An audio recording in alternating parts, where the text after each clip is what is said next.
how much is enough?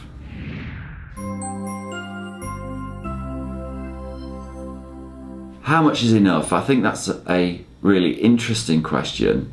Not because as soon as we've got enough, then we can sort of pack our bags and spend all the rest of our lives on the beach. No, it's more subtle than that.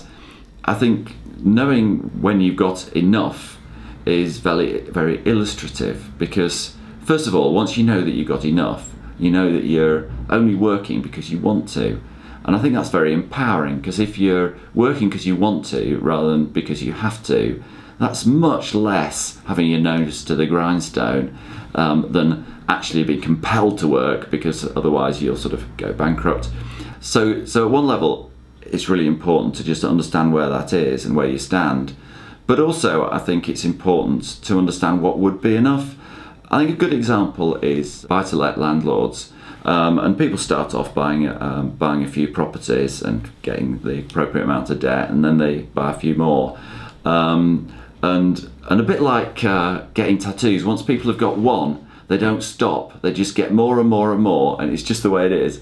So actually working out at the beginning and having a strategy about what your buy-to-let portfolio might look like when it's mature, I think it's really illustrative and really important, because without that you can just end up getting them forever, and what you do is your debt balloons, and also you just don't get to a finished position. Now, to work out what is enough, I mean, you can do a really complicated calculation. You can work out how much income you need and divide that by the return you get on your investments and come up with a figure, and then you will actually end up with a very big figure that you need if you do all of that, because of the very low interest rates that we have at the moment.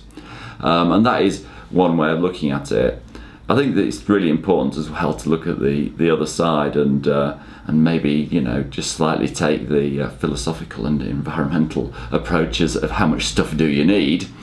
And I've learned a lot from a few people that I've been talking to recently who've decided they have enough at relatively young ages, and decided, no, I don't want to do that anymore.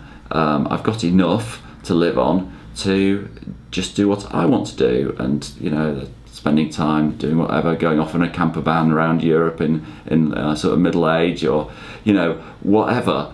And I think it's very difficult to do that, because unless you decide in advance what is enough, then sort of having more money and more stuff sort of gets in your brain. And it becomes a conveyor belt or a treadmill where you sort of never get to where you want to be. So I think that the question of when is enough, you know, whether you need to work or actually working because you want to work, and also the strategy that gets you to enough, I think all of those are linked, and I think they're really important. They're the sort of things that we can help talk through with you. So you get a really clear idea of what's enough for you. You know, I can't tell you everything about what you do with the rest of your life. I think that's more or less up to you.